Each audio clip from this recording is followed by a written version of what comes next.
afternoon, viewers. Every Tuesdays and Thursdays, our time on TV. If you're just watching us for the first time, this is Real Talk Live on Silverbird Television, the show where we get contemporary talks on current issues, topics of national discourse, and of course, public events. I say welcome again. And of course, I remain your host, Kike Atanda-owo, and I have my exciting, thoughtful, provoking, what word again can I use? This will be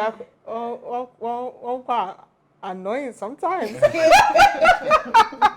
Welcome, my house husband. How you doing? I'm good. I'm good. I love you. I love you back. I love you, even though you don't want to tell me. I love you too. Only if the viewers knows what goes on behind, behind the cameras. More than, I mean, what you see, viewers, trust me on this. What you see on air that will present to you on the Real Talk with Kike show is just 10% of the real talk with Kike. 10% of it all. Welcome to RTWK show, as I like to call it. My name is Marshall Anthony Ononye. I'm not alone, as you've already seen. Lolo, delectable, is also here. Delectable, long word, delectable. You know, this is not a fashion show. It's a show about serious things where we talk about things that affect us. So let's get serious. Babies, calm down, settle down. Mommy's here. Welcome to your number one lunch hour show. It's such an honor to be on this seat every time, giving you the realness that we can bring, the very best of it. Welcome. It's good to be here. All right, on a serious note, today, 23rd of September, some occurrences have taken place in Nigeria history. Let's catch up with one of them on what on this day in history segment has got for us. Please stay tuned. On this day in history, September 23, 1987, exactly 34 years ago, Nigerian military head of state General Ibrahim Badamasi Babangida announces the creation of Katsina and Akwa Ibom as the 20th and 21st state of the Federation with immediate effect. This announcement gave partial satisfaction to the long-standing pressures for the reform of the 19-state structure inaugurated in April 1976 as a replacement to the 12-state framework that was hastily established on the eve of the Civil War in 1967.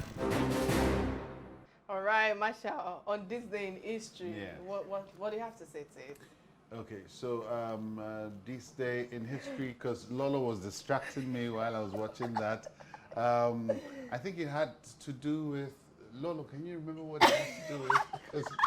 This is so unfair because we're talking about, I think, the former military head of state at that time. Yes, the creation of Akwa Ibom State and Katsina State. Yes, I remember.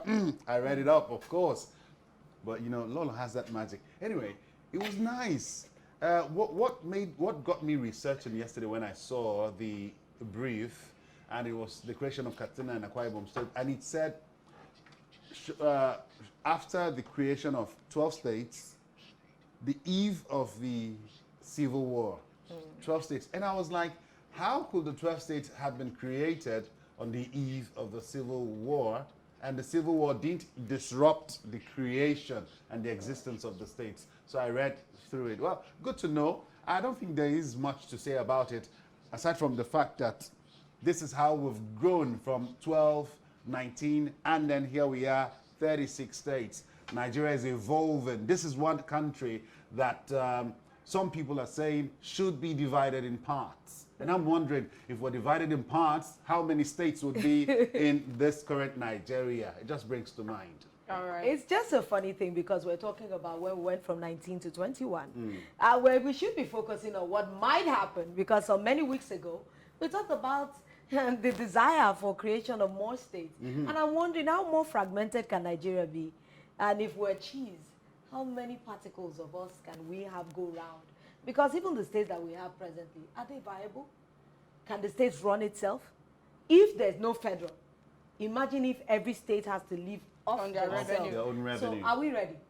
So that means that very soon we're going to be asking for 5,000 people in a state to run itself for, I don't know.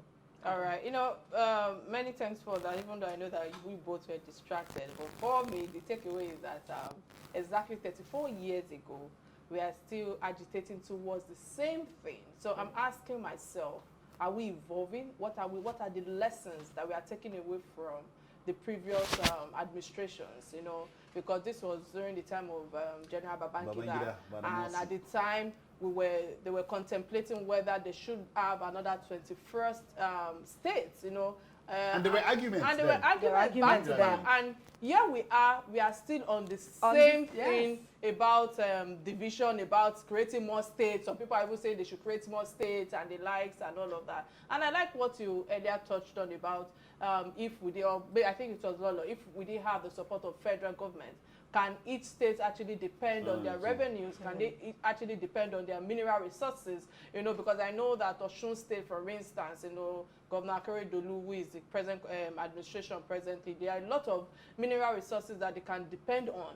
But yet they are still borrowing money back to back, you know. And I really don't want to go there because don't go there because mining is another big issue. Exactly. Because it's one of the most. There's granite, there's all sorts, but everybody's concentrating on oil. And only if each state can come together to understand that, you know, we have other things. All right, it's a pleasure to have you on the show today. I must ask you, how are you doing, Honorable? I'm doing great. Good afternoon, everyone. Yeah, good afternoon. So let's just go straight to the point, you know. You have heard from us regarding the topic of the day, and I must ask you the topic of the day, which is the terrorism sponsorship in Nigeria, and the federal government choosing to remain silent and refusing to take serious actions, despite the fact that there are a lot of name callings that have been published from UAE at the moment. So I must ask you, on your own grounds, how far can you describe the attitude of the federal government towards the tackling of terrorism at the moment? Well, my own opinion about this terrorism thing is like a state-sponsored event for them to be able to seize power towards a section of the country. And now that so many things are unfolding, unfortunately, they are not willing to play or to expose more information to the international community, because I believe the Nigerian state has a lot of information about what's going on. And if you can see the recent attack on the military formations, you definitely know that there's an insider and their top hierarchy that's game. So definitely they will not, their body language is already telling us the direction they want to go. They're not willing to expose, or they're not interested in the naming of the sponsors of terrorism in Nigeria, which is very, very sad. And it's like they're encouraging other groups to come up with their own method to be able to gain support from the government. That's what I say. And would you say, because when we say that maybe their posture is not forthwith, it could be a strategy actually, that maybe they want to, you know, tackle these things silently. Because we've seen a lot of times in Nigeria that government will come out and they would say everything they need to say outside. And at the end of the day, we'll get into the courts and nothing will be done. Would you say this is a strategy that the current president or his cabinet are taking because they know who these people are? So they want to, like, Yoruba will say maybe they want to make it all roile. You know, they want to tackle it in-house. Would that be a strategy? For me, that's not a strategy because it's a deliberate act. For example, if you remember the last time the NSAS protesters, and immediately when they started climbing down on the NSAS protesters, names were listed. Same to the IPOB, names were listed. So, and this group of people did not even have any form of weapon. They don't have any physical weapon that was even used to terrorize anybody in the community. So where is the law we have in our own constitution that says you that pick arm against the state, you've committed treasonable felony? So, treasonable felony. So what are we now saying? There's no way you can undo such thing under the blanket or something. They should come out openly. We Nigeria want to know those that are not patriotic to the country. It's simple as that. And trying to give it a color or try to make it look as if it's not, yes, it's not a big deal. No, it's a big deal. We've lost life, we've lost properties, a lot of people have lost families, community has been run over, we've lost military men, top, brilliant young military officers. How do you expect their family to feel? The community itself, the international community itself, now in the terrorist index, Nigeria is in the third place because of this attitude. Yeah. We're in the third place. It's sad. We can't continue running the country Okay, like this. what you make of the reintegration? It's one thing to say, to lament the fact that terrorism seems to be growing and brewing even stronger in some part of the country. Another is to name and shame, and even when another country has helped us to name, and Nigerians are saying, look, these people have been named, criminalize them, shame them, and the federal government is reluctant, like Kike rightly pointed out. But not only do we see all of these playing out on the stage of anti-terrorism, we also see a decoration of quote-unquote repentant terrorists. What do you make of this? Well, it's a shameful act. We have lost values in the system because I could remember in the early 60s, a group of individuals that wouldn't try to form such kind of behaviors or such kind of group against the state were dealt with seriously. And even when we had the military coups, those that the coups were failed coups, you could remember Oka, they were executed for that, for them carrying arms. These are formations that have laid down regulations and rules. Definitely. If you're charged with a treasonable felony such as a coup, there are how do I call it now? Penalties you face. But in this instance now, these are believed to be civilians who have been given a hand of fellowship to say, look, if you repent, you'll be integrated. Is that wrong altogether? Definitely is very, very wrong. That's why I'm trying to come out with some historical facts. For example, during the period they say they want them to repent, they want them to repent. Amnesty. But there must be a roadmap to it's so sudden. Within 3 months, you cannot de-radicalize someone that is a terrorist. It's very, very difficult to, you have to, there must be a program that they will use to convince the society that, okay, fine, these people that we're training or these people that we're talking to, they're going to repent within this period of time, that even when we see them, we can embrace them, that truly they've repented. Now, do not forget that some bandits were accepted in. And report just came recent that some of them were engaged in they're stealing, cattle rustling. So how do you want to tell me they are not living terrorism and getting into banditry? You know, listening to you, I really want to tailor it back to UAE that I mentioned earlier, because I know that the UAE to some extent must have their facts, and we can almost say that the Interpol is reliable and genuine, if not, will I say, the most strongest, what's the word now that they use? Credible. You know, if you use the likes of Osh Poppy, for example, how they were able to nail him. So the only challenge I have right now is the fact that, you know, I don't know why Lai Mohammed has not issued any statement against the publication and the allegation from UAE. That's number one.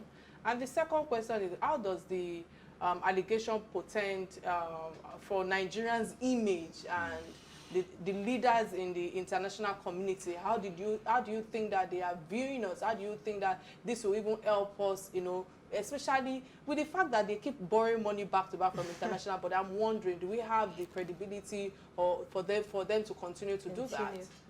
Okay, for instance, if you notice the relationship within UAE and Nigeria for some time now, because of all this little or this ugly trend coming out, it has really been dashed. For example, we had the flight ban. From flight ban, we're having restrictions on a visa. That's on points visa. We have to go to the embassy to be screened before we could get visa now. Thirdly, remember they just jailed 6 of our, that's 6 terrorists suspected individuals in their courts. Definitely, those individuals would have given them valid and vital information that they are working with. They just don't come up with allegations like police will just see on the road, arrest you and start trying to get information. They would have monitored and traced, even up to the wiring of funds into the country for these Boko Harams. So definitely we have those systems here. So why don't we go to, okay, if we say, okay, we don't have the intelligence, but they have the intelligence, we can borrow those intelligence from them and make use of it here. But, you know, if they really want to do that, so a lot of head will roll. because there are so many people that are funding them clandestinely in the country. And because of that, you find out that they want to just do Shiloh because they are the one in charge. They will find every way to integrate those Boko Haram back to the society so that they want to end the war.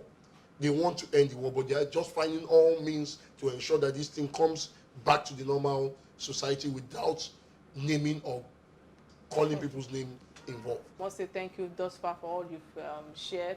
Don't forget that you can be part of this conversation by calling our studio number 080-988-77400, showing on your screen right now. And of course, we are live on Silverbird platform on YouTube and of course on Facebook as well on Real Talk with Kike, so you can be part of this conversation. You know, Lolo, you wanted to ask a question. You know, I'm wondering that in this country we have a lot of security agencies. We have the Navy, we have the military, we have DSS, we have civil defense, we have many. Are we saying that Nigerians are no longer capable of securing our borders? So what are all our DSS doing with gathering information? Are we saying that we do not know who these people are, that we have to start to rely on foreign intelligence to help us to do what we know already? So even if this is the circumstance, who would be securing us in this country? Or is there any higher power we can appeal to prevail over the government to do the right thing when it comes to naming or shaming or even acting? It's a thing for a country like UAE to make allegations. Are we not going to answer back? Or is our silence supposed to be acceptance? Like, yes, this is what it is. Yes, we already know. Because it's like we're roping ourselves. And the country we're in serious dilemma. Not only are we are facing internal terrorism, now even terror has had, the names are so fragmented. We now have bandits, we have terrorists, we have cattle headsmen. We have, now I'm hearing insurgents. There are highway bandits. There are robbers, kidnappers. So is it that we just want to just keep fragmenting and baptizing them? What do we do to protect ourselves? I'm at loss at that because we see what is on ground already. But what are we to do as a nation? Okay, first of all, we need to engage leaders that are patriotic to the country. How do you recognize patriotic leaders? Okay, because they are all in the same caucus? Definitely. Even himself, I apologize, but as a politician that you are, I mean, I've had to interface with you on several levels, and we've had to talk about national burning issues. It's usually hard these days, even when you have a politician sitting right next to you to take their words. So I agree. I'm cracking my brain and asking myself, are you speaking on this show today from a point of conviction of what is right, or from a point of trying to be politically correct and you know, win the hearts of the audience who are watching us? Because you're a typical Nigerian politician as well. Well, a lot of people that have come across my lifestyle. Don't skip our question, please. Yes, I won't. But a lot of people that have come to that's directly in touch or in contact with me will understand the kind of person I am. For example, now most of these political giants we have today, sincerely, they are not the definition of leadership. Because if you really see what they're really celebrating, what they are known for, you'll be shocked that such a leader is getting involved in this kind of trash. For example, now, in your community, in your streets, you know just one young man that has the leadership quality, or woman, that you know if I give this duty to this man, he will be able to represent. But that man does not have the capital or money or the might or the influence to meet with the giants that pull the money in, like, because they take this political thing as a business. I found you in, this is my kickback. So at the end of the day, even the masses are not helping issue. When I ran for election, masses that we've told, these are the solutions to our problem. On election, they were calling me on phone. Please, they are giving me 10,000 naira from this party. This other party is offering me 5. How much are you offering me? And you want the right leadership. No, you can't get the right leadership with that, because they're already bargaining for their own leaders to pay them. And imagine those leaders get loans and pay these followers. Unfortunately, what do you expect? So we are our own problems. So if you really need security, those that will secure you, we know them. They're in our community there. We know these are men that their words is their bond. You can hold them to their word, because it's not about, yes, some years back, this present government were in opposition. Everything that the other government were doing, they were just... Apologies, I have to interrupt your line of thought. We have Emmanuel calling from Abuja. Emmanuel, many thanks for calling. What's your contribution on the topic at hand, please? Yeah, my contribution is, you see, the government has failed the masses in several ways. In security, the DSS, the police, the army, just name it. Instead of them working for the masses, they rather work for the politicians. Now, the interests of the politicians are not the people, but their interests. When it comes to election, you will see them deploy 6,000 policemen, including Army, Navy, for one state governorship election. But when it comes to insurgency, whatsoever it is, you will see them that they are waiting for order from above. Now, there are some set of people working there, they are calling them bandits, which are supposed to be terrorists. Why are you coining the name? These men are terrorists. Now you are talking about bringing these people back into the society that they are repentant Boko Haram, repentant terrorists or whatever.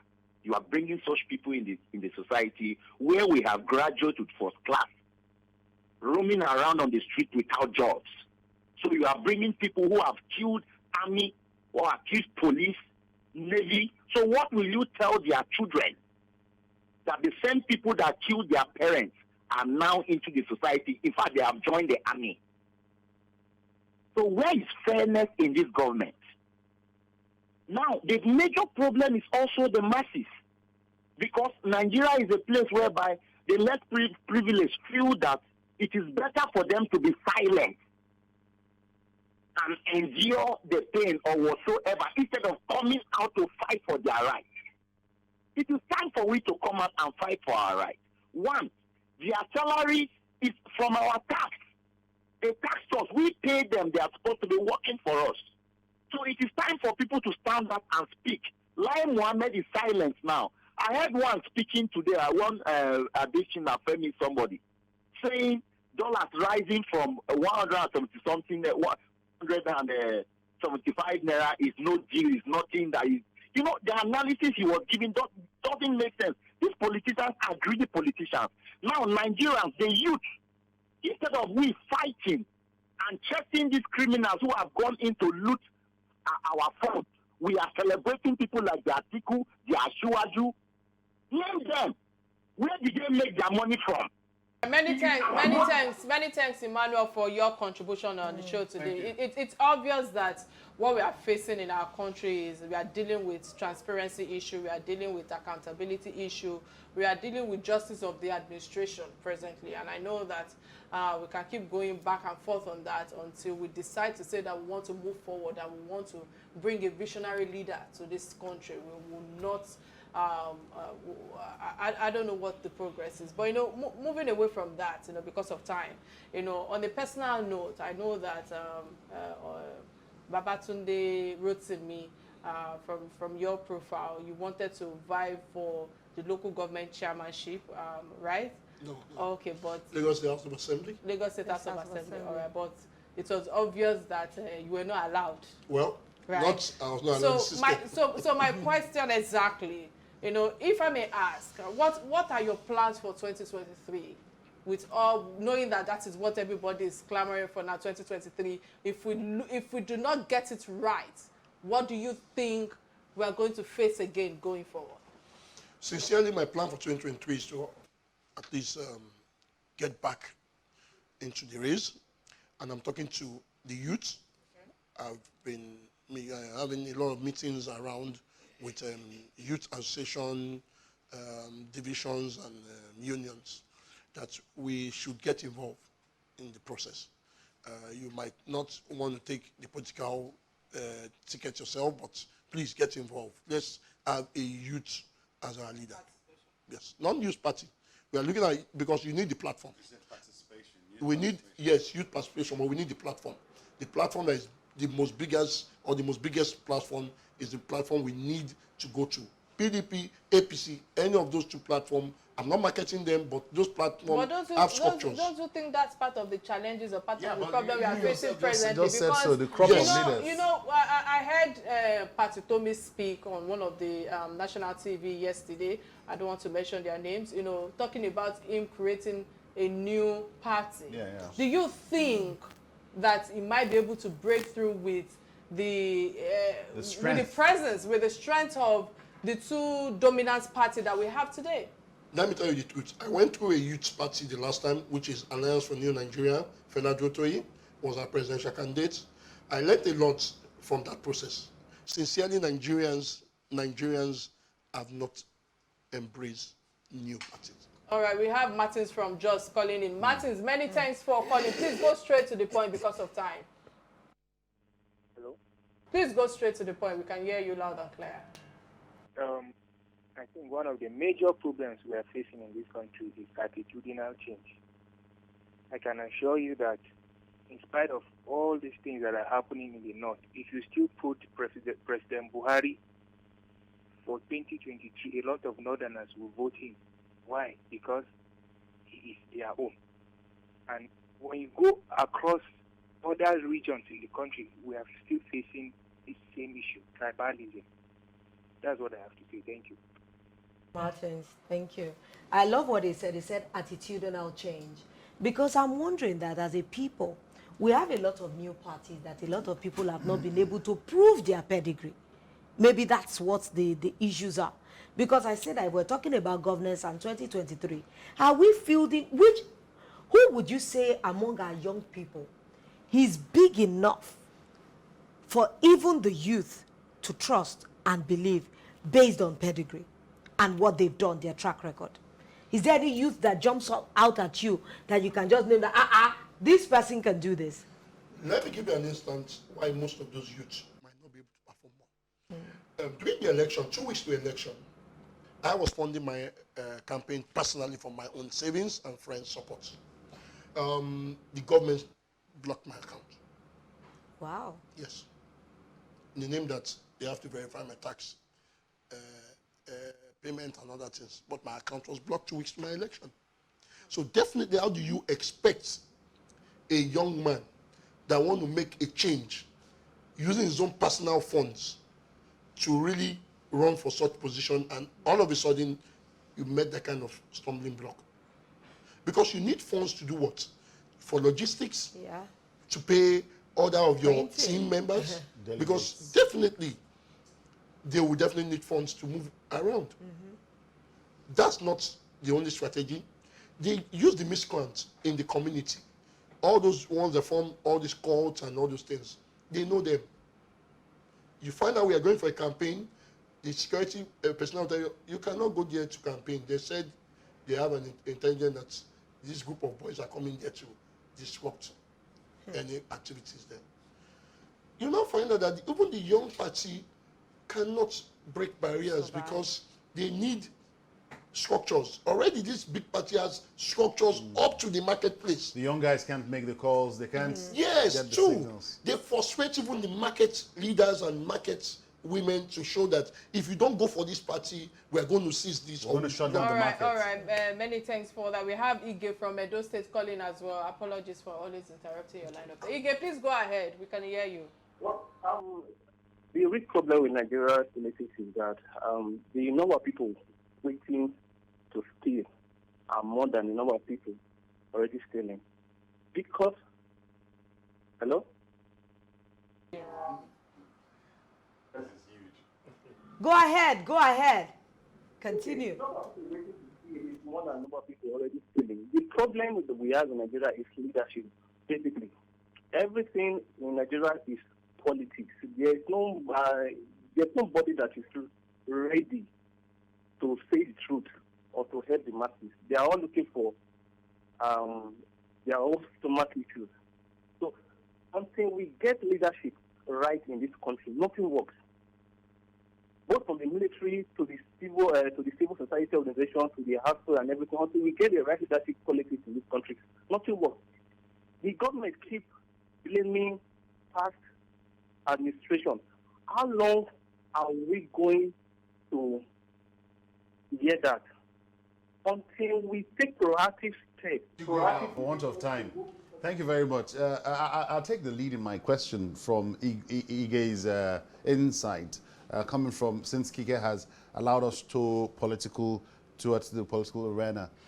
Ige said the number of people waiting to steal is more than the number of people already stealing. So I'm just going to ask you directly, as a politician that you are, and I have no love for politicians, I must say, are you already stealing, or are you waiting to steal? Well, that's a good, very lovely and good question. But before you will owe someone to his attitude, please check his background and what his own. Because if you're stealing, if you're a thief, you would have been stealing from even school, either pencil. That's why I say the intelligent gathering. You would have been stealing one thing or the other. Your mate or colleague would have known you've stole this, you've done this before you get to that route. So definitely I am not waiting to steal, because presently what I do, I'm an estate surveyor and estate developer. And I'm doing excellently well, even in this present, because I've designed my system to work in a way that... On your profile, I saw philanthropy. So what's it about philanthropy? Well, what I just do is that I don't need to be in political position to really touch lives, engage in social activities. Like, there are sometimes we fund school activities. There's sometimes we try to bring... There was a book I sponsored on morals, because we discovered that most of our kids, they just go to school, read maths, English, but that's... Apologies, we have Victor from Edo State. Victor, many thanks for calling. Please go straight to the point. I want to take part to what is being said in the statement. Go ahead. Okay.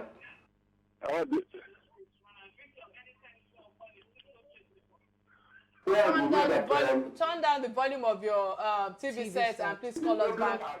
Call us back when you turn down the volume of your TV set. So, you know, earlier he asked you that you a philanthropist or you are a philanthropist, and I must ask you, from somebody who is from Ikorodu and who wants to turn things around from Ikorodu to become the new Miami, so to speak. How you want to achieve that, I really don't know. But I must ask you, what are your plans for that community in terms of development in Ikorodu? And please remember that internet does not forget, because people will hold you accountable just like they are holding Femi Fadika, they are accountable today. So what are the promises that you have? What are the promises that you have for the people of Well, I live in Ikorodu, and I really have a lot of activities going on in Ikorodu. Okay. In terms of developing some properties around that axis, which we're looking at making Ikorodu the Miami of Lagos. We are looking at the waterfront, trying to bring this beach look in the waterfront of Ikorodu. In terms of the VI, people can have somewhere they can freight to, have fun, and everything. Now we have an estate coming up there with about 90 units of housing units.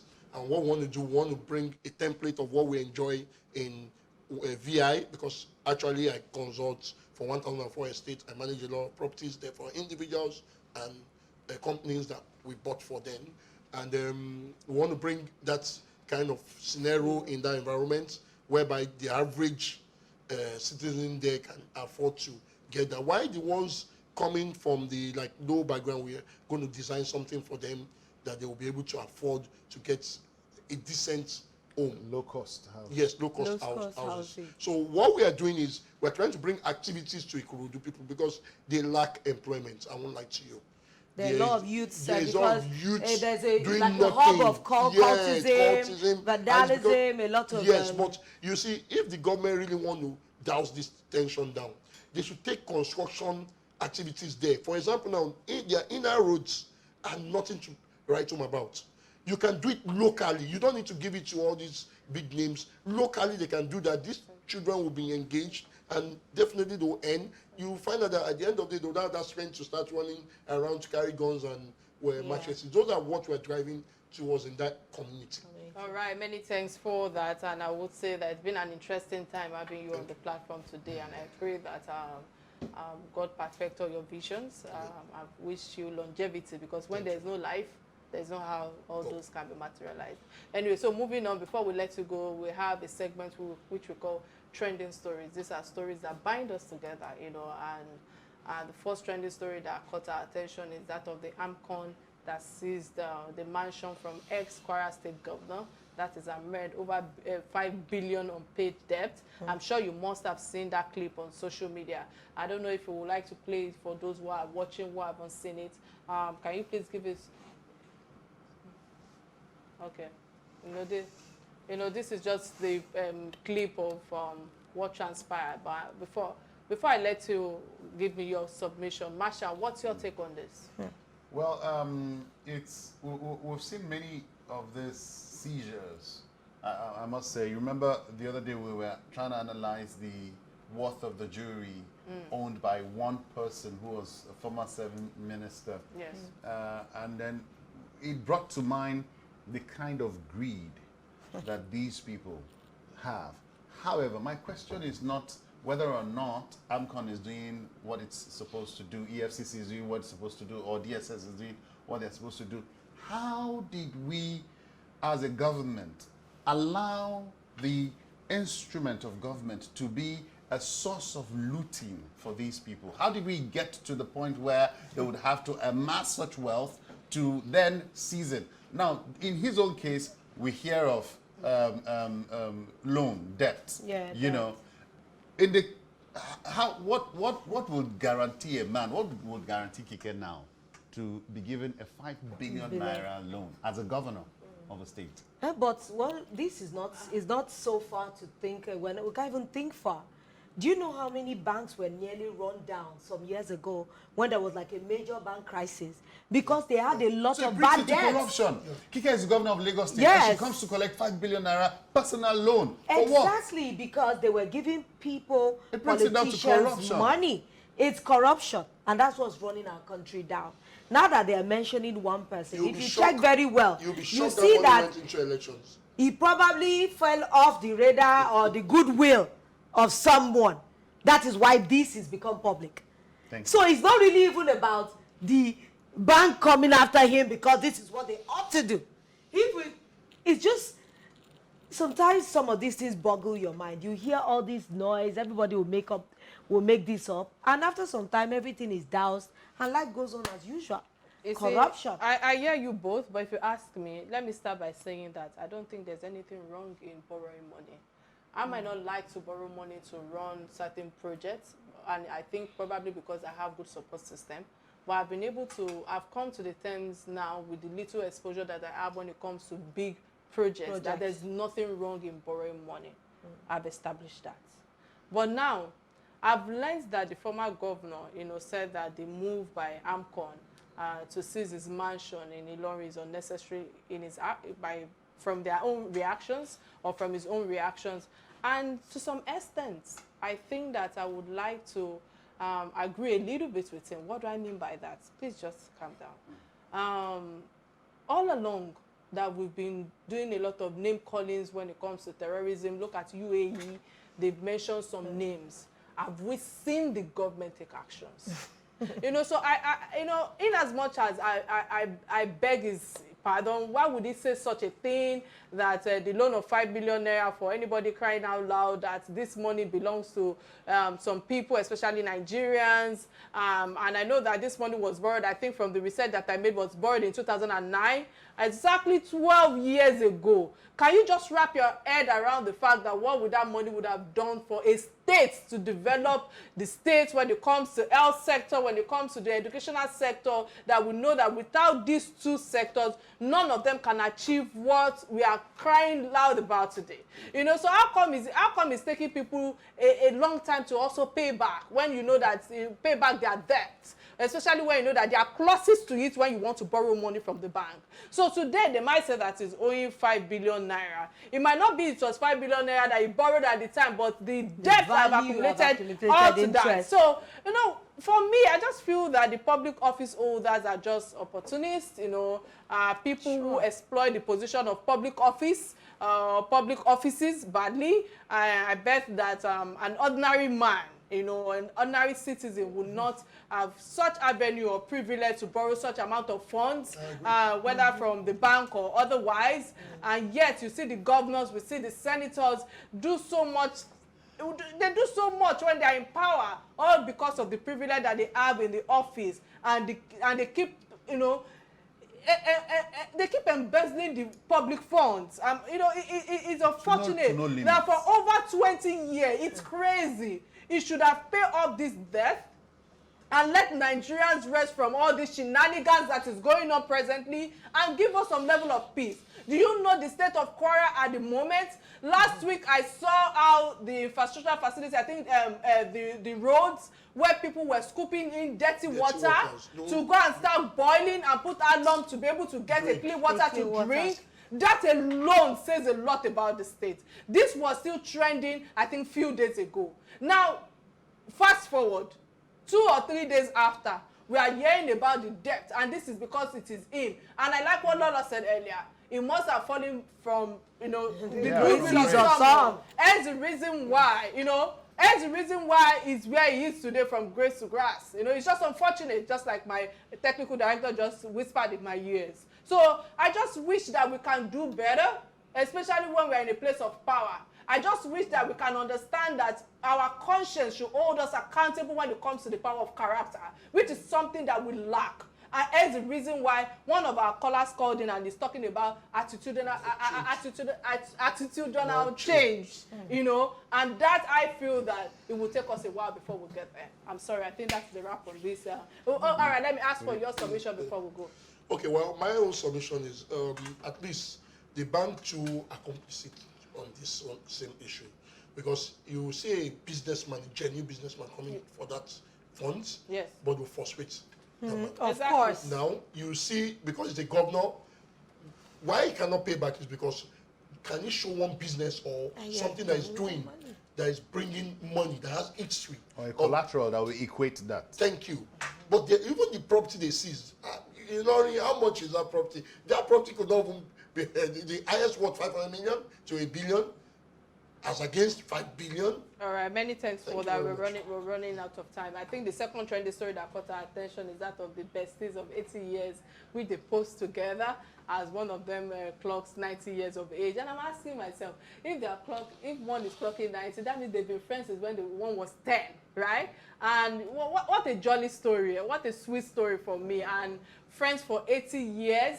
I'm asking myself that, hey, this is a reason for merriment, to be honest, and celebration of good relationship and friendship, you know, which I think that they've bonded with the two families. The two families have bonded and they've moved into, evolved into being families, not necessarily friends anymore. And it really speaks of what life used to be at the time with their own generation when it comes to friendship and what it meant for them, what it meant for their families, and what it meant for their representation, their identity. However, for us in this generation, I'm asking, it's a story that questions, no, this is a story that questions our loyalty in our own generation, the kind of friends we keep. I'm telling you, the kind of friends we keep. And I know that Marshall and I were talking about it earlier, about the kind of friends that we have around who are opportunists and the likes, and the questions who we are as ourselves and how dependable we are to people. For others, you know, let us ask ourselves the truth on this table. How many of our friends can actually speak well of us behind our backs? How many of our friends can actually, how many friends do you have that you can say is over 2 decades or over 3 decades or even a decade? I have Can you even people say I've that been you keep friends friends with for a long time? We are in a place now that people hardly keep friends for a people are there for a reason or for a season. Not necessarily that, you know, they really wish you well. I think that we are unable to answer all of these questions here because when I asked, you know, nobody. Lolo, Nobody. let you go. The moral of this conversation. The challenge we have is we've lost values. Let's just be good to ourselves and be good to others. And I like what you've just touched on, that we've lost values. Don't you think so much? But I'm going to be I think so, but I know we're out of time already. I want to say thank you for coming, sir. Thank you. Many thanks for I hope you enjoyed coming. the show. I enjoyed when the show. you get into public office, know that on Real Talk with Kike, we'll play back this video. We Definitely, will I will you. come back. We will lash I will you. come back and give a template of my steps in governance on this show. On that note, to say thank you again for being on the show today. It's really an honor to have a gentleman like you who is still focused and knows what he wants. Again, Focus on me and don't focus on any other gentleman. I'm not seeing anybody, only you, my house husband. Viewers, only him. And toasters, don't mind him. Yes. All right, this is where we draw the curtains of the show today. So we'll come your way next week. Please keep being real and be kind to one another. Bye now.